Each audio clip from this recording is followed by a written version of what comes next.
Assalamualaikum warahmatullahi wabarakatuh. Halo Genragers, kembali lagi dengan aku Muhammad Satria Dinata sebagai moderator di podcast kita kali ini. Nah, di sini kita sudah kedatangan 3 narasumber kita yang merupakan dari finalis Duta Genre Kota Tebing Tinggi tahun 2025. Jadi boleh dong kita kenalan dulu dari pembicara 1, 2, dan 3. Silakan. Oke, halo semuanya. Kenalin, nama aku Nirna Wati Akraini, biasa dipanggil Nirna. Aku merupakan salah satu finalis Duta Genre Kota Tebing Tinggi tahun 2025. Oke, halo semuanya. Perkenalkan, nama aku Widya Praspa Almeda Situmorang. Aku merupakan finalis Duta Genre Kota Tebing Tinggi tahun 2025. Oke, halo semuanya. Perkenalkan, nama aku Muhammad Aljani Purba. Aku merupakan salah satu finalis Duta Genre Kota Tebing Tinggi tahun 2025. Oke, berarti di sini sudah ada Nirna, Widya, dan Alif. Oke. Dan kali ini podcast di kali ini itu merupakan challenge dari finalis Duta Genre Kota Tebing Tinggi tahun 2025. Dan kali ini kita akan berbincang-bincang dengan 3 narasumber kita dengan tema yang sudah mereka pilih, yaitu mimpi yang terencana saat remaja berani menyusun masa depan. Oke guys, jadi kita langsung aja nih tanya-tanya ke 3 narasumber kita tentang tema yang mereka ambil. Nah, jadi aku mau nanya nih sama kalian, apa sih alasan kalian memilih dari tema yang kalian ambil? Boleh dari pembicara 1? Oke, jadi tema kami sendiri kan judulnya mimpi yang terencana ketika remaja berani menyusun masa depan. Nah, jadi kan kita tuh remaja kan Bang, ya pastinya kita sendiri itu harus bisa menyusun masa depan. Jadi tema yang kami ambil ini agar membuka mata para remaja-remaja di kalangan kami untuk bisa merencanakan masa depan mereka dari sekarang. Karena memang ketika kita punya mimpi, kita harus menyusunnya dari awal agar nanti di depannya kita nggak kewalahan sendiri. Jadi itulah alasan kami memilih tema ini, yang kami harap semoga ini dapat membantu banyak remaja di kalangan kami juga. Wah, terima kasih Nirna. Boleh lanjut nih pembicara 2? Oke, baik, terima kasih Bang. Jadi untuk aku sendiri, aku setuju banget nih sama jawaban dari Nirna. Karena kita sebagai remaja, kita harus bisa menyusun perencanaan kita di kedepannya, seperti masa depan dan juga mimpi. Dan mimpi kita itu harus disusun sematang-matangnya, karena mimpi itu merupakan suatu hal yang kita impikan dan kita harap untuk kita bisa mencapai mimpi tersebut. Jadi dalam remaja-remaja seperti kita ini, kita sudah bisa membuka mata untuk menyusun mimpi kita ke depannya agar rencana ke depannya itu bisa tersusun dan bisa tercapai. Menurut aku segitu sih Bang. Oke, terima kasih Widya. Benar ya apa yang dibilang Widya, karena mimpi itu harus disusun sebagus mungkin untuk kedepannya, seperti itu. Oke guys, kita bakalan lanjut ke jawaban ke pembicara 3. Pembicara 3 silahkan. Oke, terima kasih Bang. Aku setuju banget nih sama jawaban Nirna tadi. Soalnya kita remaja memang harus punya mimpi terencana. Sama seperti anak di luar sana yang tidak punya mimpi terarah, seperti balap liar, tawuran, dan lain-lain. Oke, benar banget ya apa yang dibilang oleh Alif. Karena kita sudah banyak ya melihat remaja-remaja yang melakukan kenakalan remaja di luar sana, seperti balap liar, tawuran, ataupun kenakalan remaja yang lain. Itu bisa menginspirasi orang lain gitu. Oke Genragers, jadi kita lanjut ke segmen yang selanjutnya. Jadi di sini aku mau tanya ini ke 3 narasumber kita tentang mimpi. Kenapa sih remaja harus mempunyai mimpi? Boleh dong dari pembicara 1 dulu? Oke, sebelumnya terima kasih atas kesempatan ya Bang. Jadi menurutku sendiri, mimpi itu ibaratkan fondasi awal untuk langkah kita ke depannya. Tanpa mimpi, kita itu ibaratkan kayak lagi bangun rumah tapi nggak tahu bentuknya bakal kayak apa. Nah, jadi mimpiku itu adalah pengen jadi jaksa. Sebenarnya alasannya tuh cukup familiar dan sering dipakai orang lain. Alasanku jadi pengen jadi jaksa itu karena aku pengen menegakkan keadilan, terutama untuk orang-orang kecil yang seringkali nggak tahu cara membela dirinya sendiri. Apalagi zaman sekarang tuh kan banyak kasus-kasus yang nggak terdengar karena nggak ada yang membela. Nah, jadi di tengah-tengah situasi itulah aku pengen hadir. Dan menurutku sendiri, jadi jaksa itu juga bukan cuma soal hukum, tapi juga soal memberikan rasa aman dan nyaman ke orang-orang yang tak bersuara dan tak didengar. Oke, sekian jawabanku Bang. Oke, keren banget ya kalau jawaban dari Nirna. Karena dia mempunyai mimpi menjadi seorang jaksa, benar banget. Oke, lanjut ke pembicara 2, silakan. Oke, baik, terima kasih Bang. Jadi menurut aku, kita sebagai remaja itu sangat penting untuk menyusun mimpi ke depannya. Karena kita menyusun mimpi itu sama dengan kita merencanakan masa depan kita. ibaratkan kita menyusun anak tangga yang perlahan-lahan akan meninggi, dan disitulah kita akan mencapai mimpi kita. Jadi mulai dari sekarang, dari umur kita sebagai remaja, kita sudah bisa mempersiapkan mimpi kita ke depannya. Nah, contohnya seperti aku Bang, aku bercita-cita, aku bermimpi sebagai aktivis perempuan. Nah, aku bermimpi untuk menjadi aktivis perempuan karena aku mau lebih peduli dan lebih paham tentang masalah atau isu-isu di sekitar kita yang melibatkan perempuan. Karena banyak teman-teman aku atau remaja putri di sekeliling aku itu lebih dikenal atau lebih diremehkan karena mereka itu seorang perempuan, disepelekan, bahkan dijudge karena hanya mereka memiliki mimpi. Padahal seorang perempuan itu juga bisa bermimpi setinggi langit dan mereka juga pantas memiliki cita-cita yang lebih tinggi. Jadi menurut aku, kita sebagai perempuan itu harus lebih peduli akan hal tersebut. Terima kasih Bang. Oke, kalau dari pembicara 2 tampaknya ini mimpinya penuh dengan makna ya, karena dia memperjuangkan seorang wanita, gitu ya. Oke, lanjut dari pembicara 3. Dulu aku pengen jadi animator. Dulu suka banget gambar, sekarang lagi belajar buat cerita dari gambar yang aku buat itu. Aku percaya seni bisa menjadi media yang kuat untuk menyampaikan pesan dan menginspirasi orang lain. Lewat animasi, aku bisa menyuarakan isu-isu sosial, kesehatan mental, atau sekedar hiburan dan menyentuh hati penontonnya. Dunia bisa lebih empati lewat karya visual. Oke, keren banget ya dari ketiga narasumber kita ini. Yang pertama tadi bermimpi menjadi seorang jaksa, dan yang kedua menjadi aktivis perempuan, dan ketiga ini membangun animator untuk menginspirasi banyak orang, seperti itu ya. Oke. Dan luar biasa sekali memang jawaban dari ketiga finalis Duta Genre Kota Tebing Tinggi tahun 2025 ini. Mereka mempunyai satu mimpi, satu jalan, dan satu kesamaan yang semua itu mulai dari direncanakan mulai dari sekarang, seperti itu ya, untuk membangun anak tangga untuk kedepannya, seperti itu. Oke, Genrejers, jadi tadi kita sudah bahas nih tentang mimpi-mimpi dari ketiga narasumber kita ini, dan sekarang aku mau nanya ini tentang tantangan mereka mewujudkan mimpi-mimpi tersebut tuh apa gitu. Kita juga harus tahu dong tantangan itu. Pasti ada dong ketika kita ingin mewujudkan mimpi yang besar, pasti akan ada rintangan besar maupun kecil yang akan kita hadapi. Nah, bagaimana cara kalian menyikapi tantangan tersebut? Boleh dong dari pembicara satu dulu? Oke, terima kasih atas kesempatannya Bang. Jadi menurutku sendiri, tantanganku tuh terbesarnya sebenarnya dari keluarga. Nah, mereka tuh sebenarnya sayang, cuma terkadang ekspektasi mereka tuh sangat bertolak belakang dari apa yang aku cita-citakan. Aku sendiri kan pengen jadi jaksa tuh, karena aku pengen jadi salah satu orang yang berdiri di garis terdepan untuk menegakkan keadilan.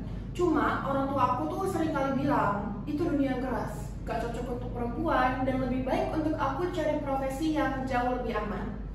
Awalnya aku kecewa, cuma lama-kelamaan setelah aku belajar, aku sadar orang tuaku itu bukan nggak percaya Bang, cuma mereka takut. Nah, jadi untuk menepis ketakutan orang tua aku itu, aku mulai belajar lebih giat. Aku tunjukin tekad aku, perubahan sikap aku, dan prestasi aku kalau aku memang pengen jadi jaksa dan aku serius di hal itu. Dan alhamdulillahnya sekarang orang tua aku jadi lebih terbuka sama yang aku cita-citakan, dan mereka mulai menerima apa yang aku impikan. Wah, tadi itu jawaban dari pembicara satu, yaitu tantangan terbesarnya itu adalah dari keluarga. Pasti ini sangat berat ya tantangan kamu ini, karena ketika orang tua tidak mendukung, pasti kecewa terberat itu ada gitu ya kita rasakan. Namun dengan tekad yang besar kita dapat memberikan apa ya, mungkin bukti gitu ke orang tua kita bahwasannya kita bisa, seperti itu. Oke, pembicara kedua silakan. Oke, baik Bang. Jadi aku sendiri mengangkat dari mental dan sosial. Nah, jadi terkadang setiap kita bermimpi, kadang kita tuh bertantangan itu di sosial dan juga mental. Seperti kita nih para remaja, banyak ketika kita bermimpi, saat kita ingin bercerita untuk berkeluh kesah dan meluapkan atau bercerita tentang mimpi kita tersebut, banyak respon-respon yang nggak selalu baik. Dan itu juga remaja tersebut tidak memiliki tempat aman atau ruang aman untuk bercerita. Padahal hal kecil itu tuh sering dianggap sepele. Contohnya seperti tempat cerita nih Bang. Padahal remaja-remaja itu sangat mementingkan, sangat perlu dan sangat memerlukan tempat bercerita. Tapi terkadang tempat cerita itu selalu dianggap nggak penting, selalu dianggap hal sepele. Ya, benar. Iya, bahkan aku sendiri itu kadang pernah dianggap caper, alay, atau dikatain lebay hanya karena butuh tempat cerita atau hanya karena bercerita. Jadi dari sini tuh aku berpikir bahwa nggak semua lingkungan atau sosial itu tuh mendukung adanya mimpi kita. Jadi untuk aku mengatasi hal tersebut, aku lebih berpikir untuk mencari lingkungan yang mendukung aku. Dan di situ juga mental aku lebih terbentuk, yaitu lebih percaya diri dengan lingkungan yang mendukung aku. Seperti itu. Oke, benar banget ya apa yang dikatakan pembicara dua. Kadang-kadang lingkungan itu bertolak belakang ya dengan apa yang kita inginkan gitu. Tetapi justru hal-hal yang kecil itu sebenarnya perlu didengar gitu ya. Oke, boleh lanjut ke pembicara tiga? Oke, tantangan aku tuh lebih teknis bang. Aku pengen jadi animator, tapi peralatan yang aku punya itu minim kali. Gak ada update gambar, laptop juga sering nge-lag. Tapi aku gak mau berhenti karena fasilitasku yang kurang.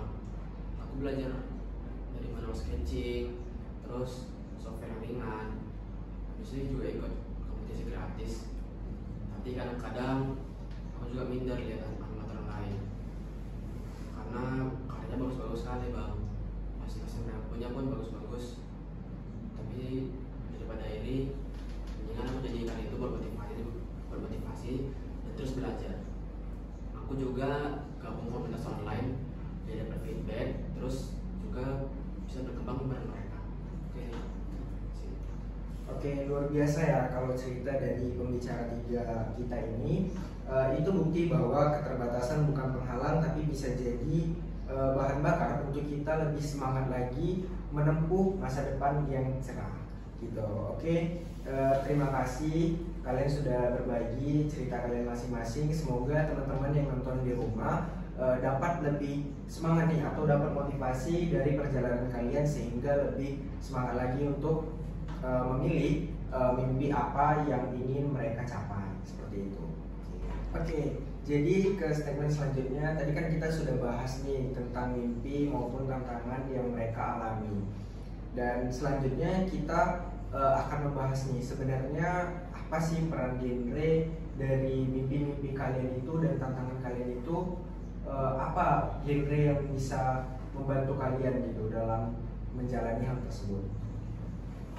Oke, mungkin maksudnya apa peran genre untuk kami gitu kan? Iya, benar-benar.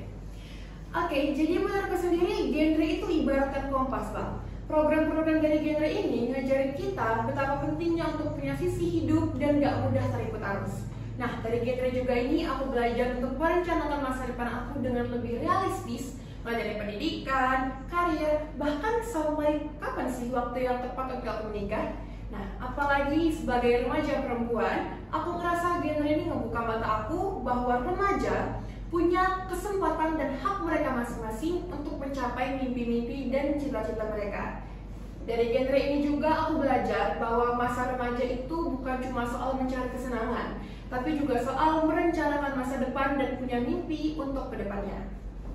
Wah, tentunya aku setuju banget ya dengan pendapat dari pembicara satu, karena memang genre itu bukan sekadar program biasa yang dijalankan oleh remaja, karena genre ini juga merupakan ruang tempat remaja belajar ataupun memiliki kemampuan-kemampuan lainnya gitu ya. Oke, lanjut mungkin dari pembicara dua. Oke, baik, terima kasih Bang. Jadi menurut aku peran genre itu sangat penting banget, karena aku suka banget sama genre karena genre itu memiliki pendekatan secara emosional yang sangat ramah kepada remaja-remaja. Apalagi remaja seperti kita itu tuh kan sangat bersangkutan tuh dengan program-program yang diadakan oleh genre. Nah, kita tuh sebagai remaja itu lebih mudah untuk saling mengenal satu sama lain. Dan program-program di genre itu sangat bersangkutan dengan remaja-remaja. Jadi genre itu lebih peduli terhadap remaja. Makanya aku suka banget nih dengan program genre. Dan juga dari genre juga aku paham tentang perencanaan hidup serta kesehatan mental. Jadi dalam dua hal ini tuh aku mengerti bahwa kesehatan mental itu sangat berpengaruh dengan perencanaan hidup atau mimpi kita ke depannya. Karena tanpa adanya kesehatan mental, kita tidak akan bisa membuka mata untuk melihat arah kita yang ke depannya. Maka dari itu, dari genre aku paham tentang bagaimana kita menjaga kesehatan mental dan juga menyusun perencanaan masa depan. Mungkin dari aku sekian sih Bang. Wah, memang bener banget ya, setuju sih aku kalau bahwa mimpi itu memang bukan sekedar dari finansial ataupun soal fisik gitu ya, tetapi dari emosional ataupun mental kita itu juga harus siap gitu. Oke, mungkin lanjut ke pembicaraan 3. Oke, terima kasih Bang. Menurut aku genre itu kayak wadah untuk berkembang. Aku jadi kenal banyak teman dari berbagai latar belakang. Genre mengajarkan aku untuk betapa pentingnya mencegah stunting di usia dini dan bagaimana peran kita sebagai remaja untuk ikut serta dalam menyuarakan itu. Dan untuk aku yang pengen jadi animator, ini jadi inspirasi gimana caranya karya visual bisa menjadi edukasi. Itu bisa menjadi edukasi, bukan cuma hiburan. Nah, genre mengajarkan aku untuk bisa berdampak sambil berkarya bagi orang di sekitar. Oke, terima kasih Bang. Wah, memang luar biasa banget ya jawaban dari ketiga narasumber kita. Memang kita dari sini tahu bahwa program genre itu bukan sekedar hanya kampanye belaka gitu ya, tetapi memang berperan bagi kelangsungan remaja. Dan makanya kita selalu bilang bahwa genre itu adalah wadah bagi remaja untuk terus berproduktif seperti itu ya. Oke Genreja, setelah kita berbincang lama nih dengan ketiga narasumber kita yang keren-keren dan moderatornya yang tidak kalah keren tentunya. Oke, ternyata kita sudah di penutup acara nih, tidak terasa ya. Jadi kita sudah mendengar pesan-pesan maupun mimpi dari ketiga narasumber kita. Semoga itu menjadi motivasi ya dari teman-teman yang nonton di rumah. Oke, untuk menutup podcast kita kali ini, aku boleh dong dengerin pesan-pesan dari kalian untuk remaja-remaja yang nonton di rumah. Boleh bicara satu? Oke, kalau dari aku ya, punya mimpi itu penting guys, tapi yang lebih penting itu adalah mempersiapkan diri untuk kita ngejar mimpi itu. Jadi mulai dari sekarang, ayolah rencanain hidup kalian, mulai dari pendidikannya dan hal-hal lain. Karena mimpi yang besar tentunya punya usaha dan perjuangan yang gak kalah besarnya. Oke. Boleh, silakan. Oke, kalau dari aku, jaga kesehatan mental itu sangat penting dan berkaitan dengan perencanaan hidup. Jadi, kalau kamu lagi capek atau kamu lagi bingung, jangan takut untuk cerita. Genre ngajarin kita untuk peduli, bukan untuk menjudge. Oke, silakan. Bermimpilah sesuai dirimu, jangan karena tuntutan orang lain. Dan ingat, suara kamu bisa bawa perubahan. Seperti mulai dari hal yang sederhana, seperti membagikan hal positif tentang genre ke teman-teman dekat kamu. Wah, setuju banget ya. Terima kasih teman-teman yang udah memberikan motivasi kepada remaja-remaja yang lagi nonton. Oke, jadi pada podcast kali ini kita tutup. Saya sebagai moderator pamit undur diri dan maaf bila ada kesalahan kata maupun perbuatan. Kami pamit undur diri. Assalamualaikum warahmatullahi wabarakatuh. Pilduin 2025, Satu langkah, satu tujuan, satu mimpi. Salam genre. bye-bye semuanya. Bye.